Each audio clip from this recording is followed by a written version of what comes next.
dia nak beritahu di situ. Dia tak mau bagi juga bagi nama menyamai. Tu. Ini kalau nak tengok dalam kitab kita Arab semua sebut ini semata-mata nak tahakkuk mukhalafah. Nak memastikan berlainannya kalam Allah ni dengan kalam kita. Dia panggil nak mubalaghah fit tanzih. Batu dalam Kifatul Awam, dalam Kifatul Awam dia sebut kalam Allah tidak seperti kalam nafsi Allah, tidak semacam kalam kita. Kalam Allah tak semacam kalam kita. Mana? Kalam kita berhuruf besar. Kalam yang besar tu ialah kalam dengan makna perkataan. Kalam Allah dengan makna perkataan berhuruf besar juga. Tu nanti akan datang saya nak sebut. Tapi ulama hadis supaya nak tahu awal-awal lagi, kalam Allah walaupun ada penyamaan dari sudut tidak ada buruk dan besar, perkata Allah ada perkata, kita ada perkata, tapi kita tetap tak sama dengan sebab kita bercakap dengan halkum, dengan mulut dan dengan ada lidah dan sebagainya. Itu. Sebab tu dalam Kifatul Awam menyebut wa jama'a bainahuma, ulama kumpulkan di antara kalam Allah dengan kalam manusia, nak beritahu kata tak sama, ialah bitanzih, mubalaghatun bitanzih, nak mubalaghah pada bersihnya sifat Allah Ta'ala an sifatil hawadith, daripada sifat-sifat yang baru. Dia kata apa? Wa illa fa ahaduhuma mustalzimun lil akhar. Kalau kita tak kata begitu, sebenarnya kalam Allah dengan kalam kita berlaziman sama ya. Kalam Allah berkata, kalam kita berkata. Tuhan ada ilmu nak ada, kita ada ilmu ada. Takkan kita boleh cakap begitu, cuma tak sama di sudut lain. Dia kata begitu, wa illa fa'aduhuma mustalzimun lil akhar. Ini banyak ustaz dia keliru. Ustaz dia kata kalam Allah Maha Suci daripada buruk dan bersuara. Kesalahan perkataan, kesalahan kalam baharu. Maknanya kalam kita ni buruk dan bersuara. Yang pandai kata, kita pun berkata-kata dengan perkata. Tak. Bersalahan kalam baharu, kalam kena perkataan. Cuma dalam Kifatul Awam menyebut, kenapa dia pergi sebut juga di situ, walaupun kali ketika kalam perkataan Allah, kalam Allah dengan perkataan pun macam kita juga. Kalau Allah cakap dengan Nabi Musa tu berhuruf bersuara juga. Ini kata Imam Fakhruddin Ar-Razi dan Abu Mansur Maturidi. Memang Allah jadikan suara, tapi sebut begitu nak tahakkuk bit tanzih atau mubalaghatun bit tanzih. Nak menolak juga. Takut kita kata kalam Allah ni sama betul-betul dengan kalam kita. Ini agak payah sikit. Perkata Allah Ta'ala iaitu sifat yang sedia adanya pada zatnya Allah, yang tiada berharaf dan tiada bersuara. Huruf pun tak ada, suara pun tak ada. Lepas tu ni yang sebut kalam ismi ialah sebut dalam Hasyiah Amirul Salam. Saya tak ingat muka surat. Saya tak ada nak tanda muka surat tu. Saya cadang nak boleh sikit. Syah istimal sifat bimana ismi dan dalam Abdul Salam juga menyebut Hasyiah Amir Abdul Salam pada syairnya awsafuhu saniyah, sifat-sifat Allah yang elok. Dia kata annal murad bil wasfi, murad dengan sifat, al maknal ismi, makna ismi. Tu apa dia? Dia kata makna ismi ni maqama bi mausuf, yang duduk di zat Tuhan sendiri, la al masdari, bukan makna masdari. Di sinilah pandai kutip. Di sini makna ismi, di sini ada sebut masdari, di sini lain ada sebut nafsani. Pandai kutip main. Sebab ulama tu dia sebut secara bertabur begitu, dia tak susun. Sebab ulama sini tak mau sebut cara susun dalam kitab mereka, bagi mereka ini tak perlu dibincang. Itu je tujuannya. Kalam masdari, jangan kita kata kalam ismi itulah masdari. Kitab ni dia kata kalam tu itu makna masdari. Perkata mana kalam Tuhan tu, itulah makna masdari. Dalam kitab sebut popular digunakan sifat ma'ni dengan makna ismi, bukan makna masdari. Kenapa tak disebut dalam kitab ni? Dan dalam kitab As-Suhaimi ada menyebut iza utlika sifat, apabila diitlakkan nama sifat, fal murad bihi, maka dikenaki ialah makna ismi, bukan makna masdari. Dalam kitab As-Suhaimi syarah bi Hududi. Kalau dalam Hasya Abdul Salam banyak disebut itu. Awsafu saniyah anal murad bil wasfi al makna al ismi, ai maqama bi mausuf la al masdari, bukan makna masdari. Kita terjemah berkata-kata itu masdari. Dan kalau nak sani berkata-kata yang qadim tu, berkata-kata tu dia bukan ada, dia amrun i'tibari, dia bukan ada pun dirinya. Tu.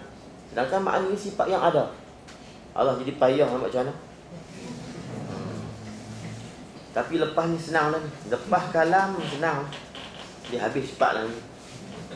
Yang tiada berhara, tiada bersuara.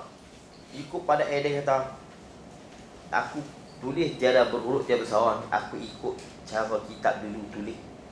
Dia ikut dia kata, tak payah tulis tiada berhuruf, tiada bersuara. Bagi dia tak payah tulis. Tiada berhuruf, tiada bersuara, tak payah. Lagi satu lagi, kita silap faham. Laisa biharfin wala sautin. Tuhan cakap ni bukan dengan huruf, bukan dengan suara. Kalau kita mengaji ilmu dasar bahasa Arab, ba yang duduk pada khabar laisa ini, ba tu pada ba zaidah. Zaidun laisa biqaim. Maknanya apa? Zaid bukan berdiri. Asalnya Zaidun laisa qa'iman. Tapi Arab dia suka bercakap Zaid laisa biqaim. Biqaim tu ba tu bukan kita dengan terjemah. Dia tak guna kalimah ba tadi, hanya ba tu Zaid dah. Mana apa? Zaid tak berdiri. Jangan terjemah Zaid tidaklah ia dengan berdiri. Laisa biharfin maknanya apa? Kalam Allah ni bukan jadi huruf. Bukan Tuhan berkata dengan huruf. Kalam Tuhan bukanlah dengan huruf. Dia pergi faham dengan. Dah, kalam Tuhan tak berhuruf. Bukan. Kalam Tuhan tu bukan dengan huruf. Ni pun payah juga ni. Saya pun tak tahu nak pergi terang. Saya tak tahu. Lepas tu bila orang faham kalam Tuhan ni bukan dengan huruf, dia pun kata apa? Kita bercakap dengan huruf. Kalam Tuhan ni dia bercakap bukan dengan huruf. Dia nak beritahu kalam Tuhan bukan jenis huruf. Bukan dia nak beritahu kata Tuhan tak cakap dengan huruf. Sebab bah tu kita takkan terjemah. Yang kita nafi tu, yang dinafikan dengan bukan huruf suara itu ialah diri sifat kalam. Bukan kita nafikan bercakap dan berkata-kata. Tuhan nak bercakap, nak berkata-kata dengan huruf suara tu ikut dia. Tapi ada sifat kalam yang duduk kat Tuhan tu, dia nak beritahu kata bukan jenis huruf dan suara. Ingat yang dinafikan dengan bukan huruf suara itu ialah diri sifat kalam tu. Diri sifat kalam bukan dengan huruf dan suara. Bukan berhuruf, bukan bersuara. Sebab tu kitab Jawi lain tulis bukan jenis berhuruf, bukan jenis bersuara. Diri sifat kalam. Bukan kita nafi bercakap. Tuhan nak bercakap dengan huruf suara pun ikut dia. Kita nak bercakap huruf suara ni pun kalau Tuhan tak bagi, tak jadi ke? Kalau Tuhan tak jadikan huruf suara, dia tak keluar. Kenapa Tuhan tak jadikan huruf suara nak bercakap dengan Nabi Musa? Jadi dia pergi faham, dia silap faham. Bah tu dia pergi faham terjemah makna hakiki. Kalam Tuhan tidaklah ia itu dengan berhuruf. Tu. Dia nak beritahu kalam Tuhan tu bukan huruf. Dia pergi faham kalam Tuhan tu bukan dengan berhuruf, dengan berkata-kata yang keluar huruf. Bukan. Dia nak menafi tu di diri sifat kalam, bukan di diri cakap. Tuhan nak berkata-kata dengan huruf, dia ikut dia. Kenapa tak dia pula? Dia maha berkuasa. Dia nak buat begitu. Tiada berharaf dan tiada bersuara. Sini banyak ni, tapi saya pun dah puasa sabut. Dia tak mau cerita. Saya dah puasa sabut. Maka bukannya kalam ini perkataan lafzi. Kalam bukan makna perkataan lafzi. Maka bukannya, betul ya tu? Maka bukannya kalam perkataan lafzi, yakni perkataan lafzi arat, jadi sifat yang berdiri pada hawa, pada angin, pada udara. Tu. Bukan dengan makna perkataan. Perkataan lafzi. Perkataan lafzi ni sifat yang duduk di hawa ni. Kita bercakap ni, nak pergi ke mana? Nak pergi ke mana tu? Dia duduk di angin, jalan pergi. Dia berjalan pergi. Ini dipanggil ma hasala bil masdar.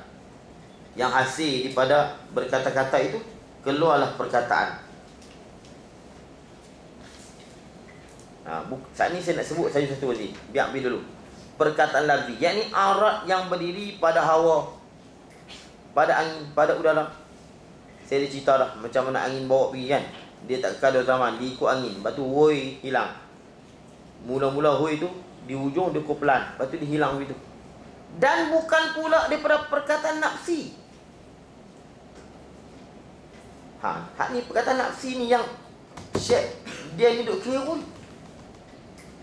Lepas tu pada sebut pula seperti hadis nafsi. Syekh Bakhit dah kata dah, kalau nafsi dan nafsani itu dipanggil nafsi. Kalam dengan mana mabda itu pun dipanggil nafsi. Dan kalam nafsani itu dipanggil nafsi juga. Kalau kita kan dipanggil hadis nafsi, kalam nafsi kita. Kalam nafsi kita kadang-kadang dipanggil dengan perkata juga, dan kadang-kadang dipanggil juga dengan hadis nafsi untuk kita. Dua ni berlaziman. Dia main di situ. Allah berkata-kata dengan perkata, yang mana di perkata itu adanya kalimat. Di Allah tu ada kalimat yang nafsi ni. Dan Allah berkata-kata, mengeluarkan kalimat tadi melalui perkata, sehingga keluarlah perkataan. Oleh kerana berlaziman, jadi ulama gue campur sekali macam syair yang saya baca tadi. Dia campur sekali. Sebab bagi dia, kita dah faham. Cuma zaman dah tak faham. Jadi sepatutnya kata, bukan pula daripada perkataan nafsi. Mana? Perkataan nafsi ni hak kira-kira dalam hati. Hak kita duk cakap dalam hati. Seperti hadisun nafsi. Hadisun nafsi ni cerita-cerita hati yang disebut dalam hati. Yang kita duk bercadang-cadang, duk bercadang macam-macam nak cakap esok ni, itu dipanggil kalam nafsi ataupun dipanggil hadisun nafsi.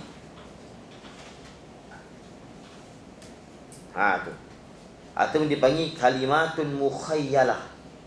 Perkataan-perkataan yang kita khayal, yang kita duk khayal dalam hati kita. Itu dipanggil bukan kalam hadisun nafsi.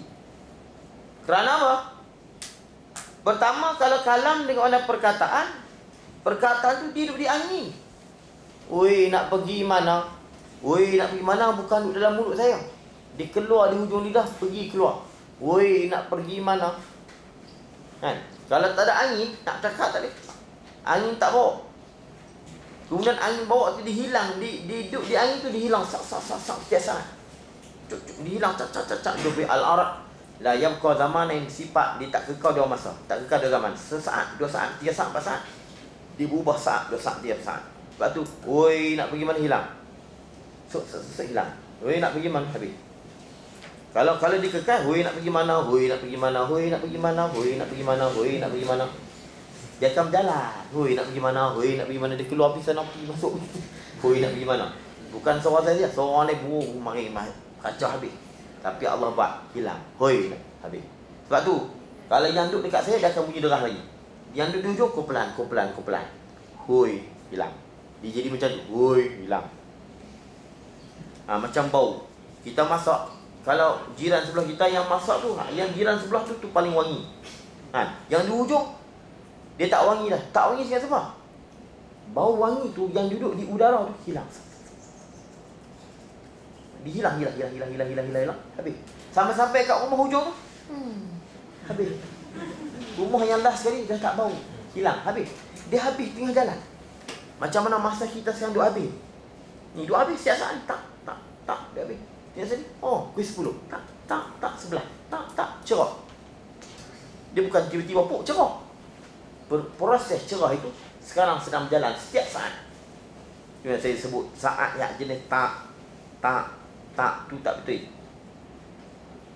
Perubahan saat tu bukan tak. Oh, berhenti saat.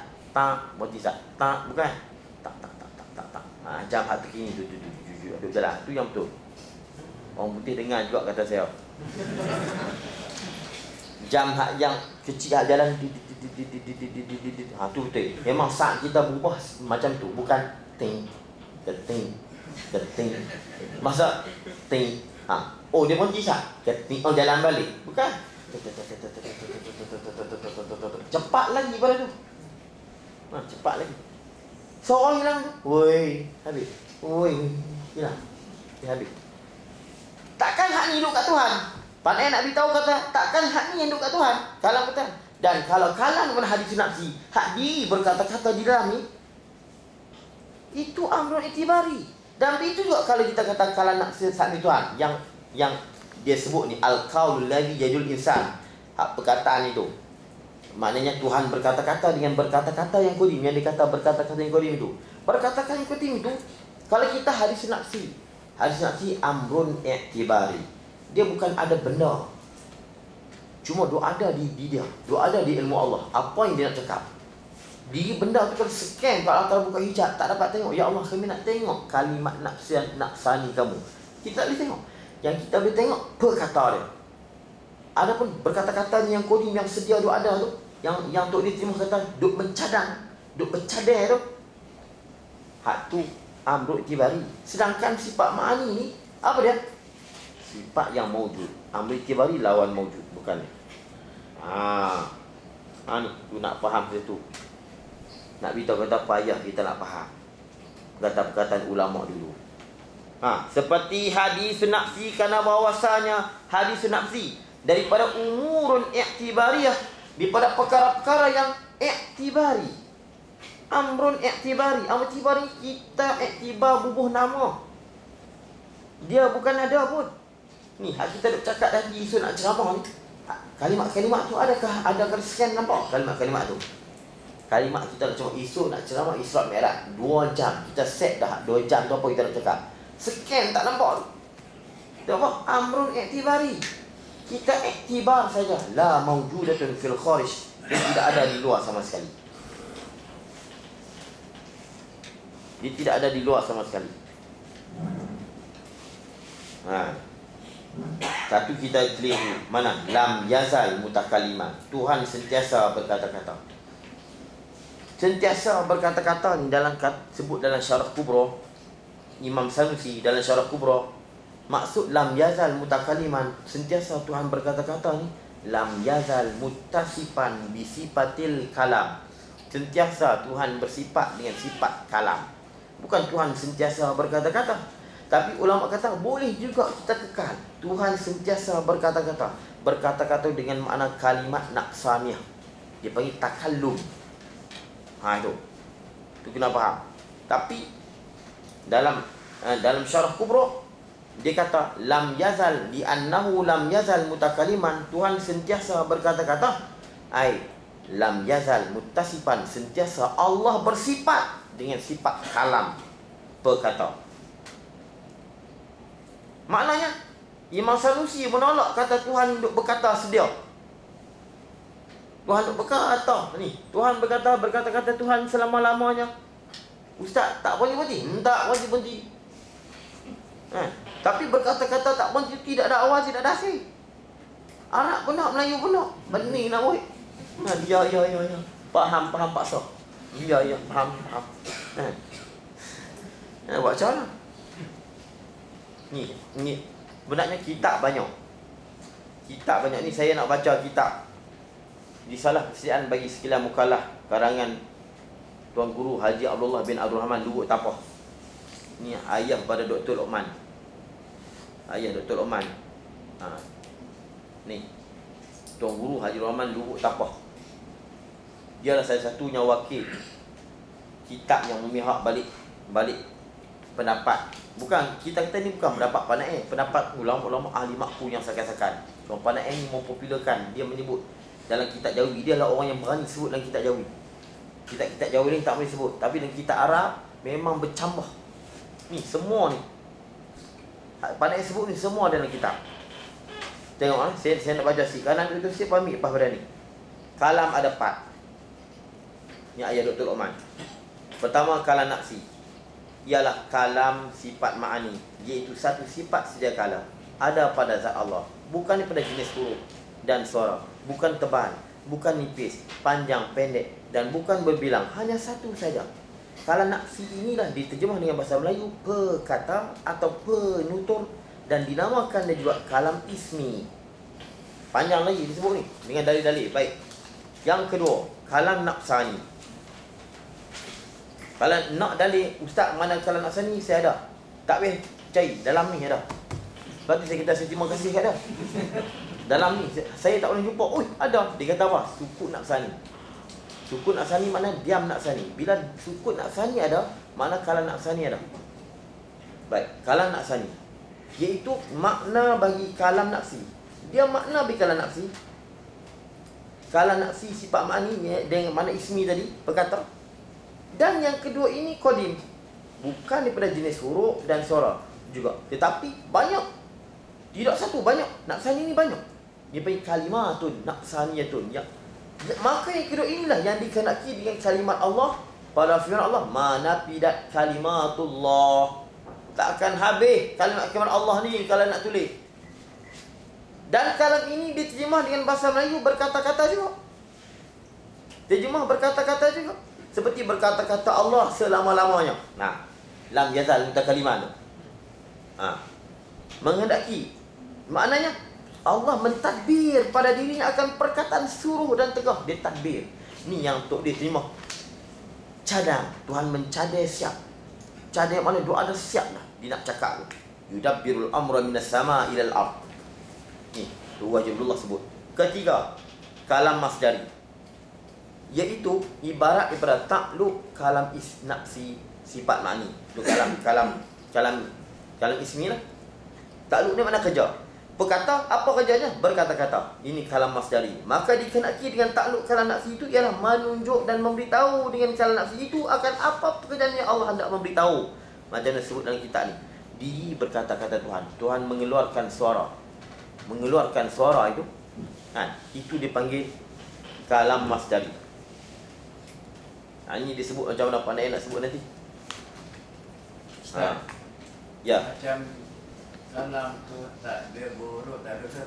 Kalau dia orang kata macam dapat petunjuk tu, dia tak ada suara, tak ada huruf. Macam kita manusia ni, itu bukan boleh kalam. tak kita samakan macam ni tu yang dapat petunjuk tu bukan daripada kalam Tuhan. tak ada. Maksud saya tu kadang-kadang dia berdoa ke apa, dia dapat hidayah ke apa, dia tak tahu lah. Ya. Jadi di situ suara pun tak ada, huruf pun tak ada. Ya. Jadi macam petunjuk. Boleh disamakan macam tu dah Ustaz. Dia beza sikit lah, tapi tak apalah. Tu bab lain. Tapi ada yang kita faham, yang kita dapat tanpa huruf dan suara. Itulah masuk haji kan. 4 tu. 4 kalam lafzi. Wa huwa ma hasala bil masdar. Perkataan yang hasil dengan masdar. Dia panggil kalam lafzi. Ini perkataan yang dituturkan. Itulah daripada jenis huruf dan suara, tebal dan nipis, seperti Al-Quran dan kitab Allah yang lain. Dia sebut itu. Kemudian dia datang pula syair. Kan? Kalam nafsi. Tengok. Dia kata, kalam yang kedua ialah yang dipanggil dengan hadis. Ini kalam-kalam Allah. Baik, kalam kita. Macam tu juga. Kalam nafsi. Arat. Bukan sifat. Arat yang ditaruh pada anak lidah. Lain dah dengan Tuhan. Anak lidah, Tuhan tak ada lidah. Maka arat ini satu jua, tidak berbilang dan bukan jenis huruf besar. Sama dengan kalam nafsi. Kalam nafsi Allah. Yang kedua, kalam yang dipanggil dengan hadis nafsi. Tapi dekat Allah nafsani, kita hadis nafsi. Cita-cita, kira-kira dan bercakap dalam hati seseorang yang menunjuk atau oleh lapas yang keluar daripada lidah seseorang. Hadis bercakap itu apa yang duduk dalam hati. Hadis itu tadi menunjuk dalam hati. Inilah kata hajilah. Inilah maksudkan syair innal kalam ala fil fuadi wa innama ju'ila lisanu al fuadi lila. Kalam yang duduk dalam hati, dijadikan lidah tu sebagai bukti apa dalam hati. Hak dia bertutur tu sebenarnya daripada hati dia. Ni yang kitab ni dia faham. Innal kalbu ani, inilah hak kalam Tuhan bercakap-cakap tu. Siapa cuma kat Tuhan dia panggil kalam nafsi. Padahal bukan, itu nafsani. Nafsani dia lawan bagi hadis nafsi kita. Dia buat dalil mana? Ni innal kalam buat. Nak beritahu kata kalam nafsi tu kita pun ada hak duk bercakap-cakap, dia kata. Hak duk bercakap-cakap dalam hati ni. Itulah dia panggil kalam nafsi juga. Padahal bukan kalam nafsi. Kalam hadis nafsi. Hadis nafsi. Hadis nafsi dia berlaziman dengan kalam nafsi hak kita. Dia dua. Sebab kita nak cakap, dia mesti mai daripada hati. Allah dia nak cakap dengan kata dah, dia mesti mai daripada kalimat nafsani. Hak dia ada siapnya dia nak cakap. Kalam masdari, dia macam tu dia kata. Takluk nafsi juga. Dia terima daripada berkata-kata juga. Itu kalam masdari. Kalam muka hindan wahya musiyah, dia datangkan syair. Dan kalam nafsi mahasal bil masdar. Kitab ni ada, tapi kena pergi cari di Kelantan. Tapi tanya tadi ada sahabat telefon, ada di Allah nak takut dia silap dengar ke, dia ada persediaan bagi mukallaf. Dia ada perisai bagi mukallaf. Sebab saya cari pun di Kelantan. Ni persediaan bagi mukallaf. Tapi dia hanya di sifat kalam dia ditekan. Di lain dia tak boleh tekan, tapi di sifat kalam memang cukup sedap. Lepas tu kata Tok Prigi ni dia ada buat juga karangan kitab begini. Dia kata kalau di Malaysia rojoklah Tuan Guru Haji Abdullah Luhut Tapak. Jadi soalannya wakil pada mana kalau nak tanya apa tanya tu Abdullah Luhut Tapak. Tapi dia dah tak ada. Ni cerita ni. Ni dia orang datang macam-macam pendapat dalam macam-macam hujah dia sebut dalam kitab-kitab yang besar-besar. Tapi tak disebut dalam kitab ni.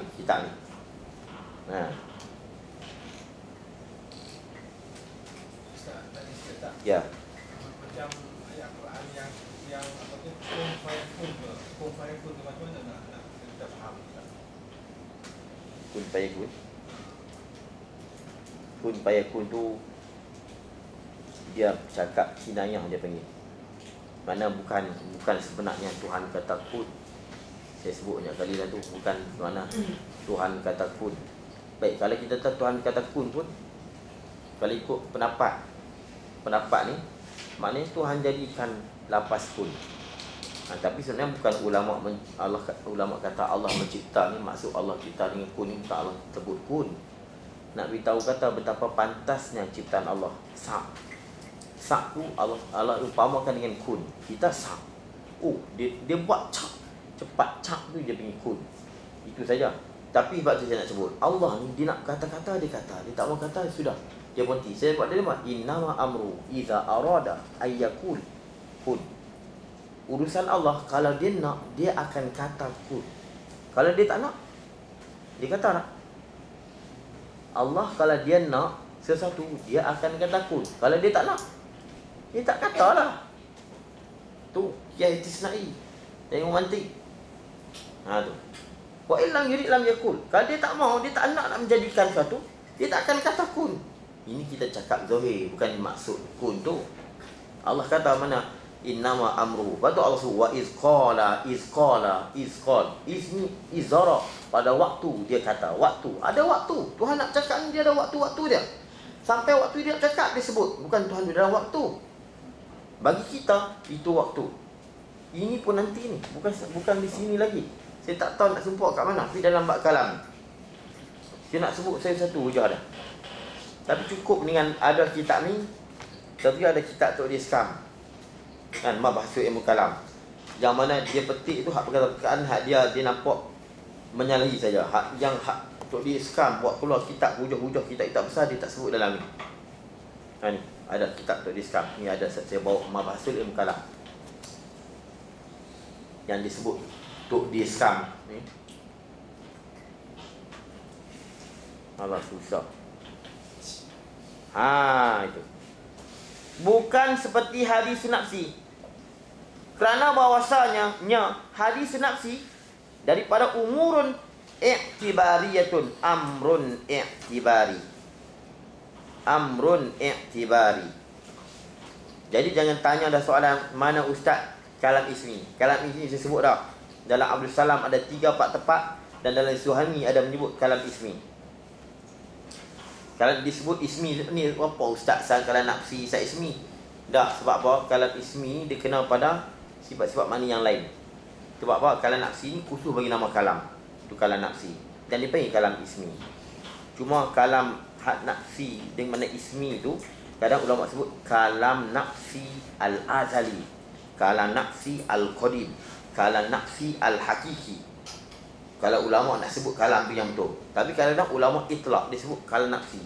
Kebanyakannya kalam nafsi tu dikenal di mana di kalimat nafsaniyah yang di luar keluar dalil. Ni kalam nafsi Tuhan ni ada kaul, ada perkataan, berkata-kata Tuhan ni dia ambil di situ, dia silap dinukil maksud kalam nafsi yang sebenar. Dan ulama tak bincang dah kalam dengan mabda'. Kalam dengan mabda' tu semua orang faham. Lepas tu ulama tak sebut kalam nafsi tu maknanya kalam nafsi tu. Hak dengan mana nafsani, berkata-kata al-qaulul ladzi tu. Dia sebut dalam ni.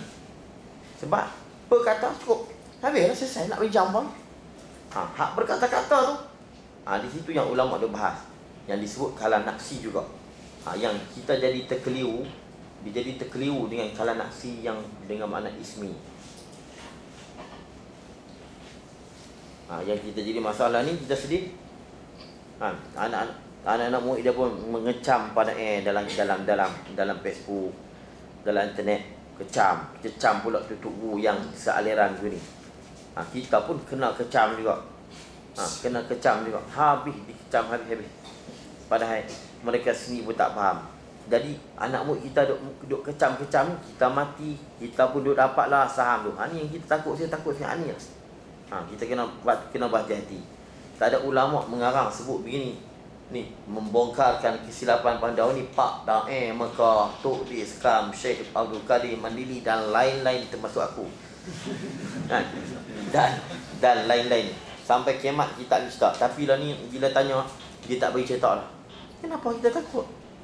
Sebab orang tu kecam dia. Sahabat saya Ustaz Saifuddin Kelantan, dia bahagian pondok Persatuan Pondok Berhad. Ustaz Saifuddin, dia ni memang selalu dia buat makalah-makalah. Dia senjata aku sendiri tak setuju hang buat kita ni. Ni hang cecah ulama-ulama. Sampailah ni dah tak kawan. Ustaz Saifuddin kawan, sahabat anak. Anak tu Haji Rahman Wakaf Baru. Dia lah ni kata, dia tak jual lah. Dia tak cetak lah. Kenapa takut? Dia boleh takut. Ni kenapa ustaz kata begini, kulit kitab ni. Ini membayangkan guru. Ni kalau macam ni membayangkan guru tu siapa kita boleh tahu lah. Dia kata jangan tengok kulit. Baca di dalam. Kita nak bidayan, tengok kulit dah kita tahu. Takkan nak bidayan kita pergi buka, tengok kulit, tahu dah. Oh, ini. Pegang manggih. Kita tahu dah, ni tak boleh beli. Orang tua dulu tak payah. Dia pergi tengok. Tembikai. Tak boleh beli. Dia tengok kulit, kita tahu. Tu. Kita baca. Dia anggap kita tak baca. Dia tak bawa mak tu baca lagi dah. Kita baca dah. Bagi dia memang betul. Kalau kita faham kalau nafsi dia, memang ni hujah yang cukup kemah. Saya sendiri saya tak berani bagi orang yang bukan ahli. Dia tak faham, dia tahu ustaz ni tak boleh kitab besar ustaz ni Syaristani semua. Saya kata kalau macam ni saya boleh 5 biji kitab lagi. Sebab yang dia pun sebut kalam nafsi tu kalam nafsani.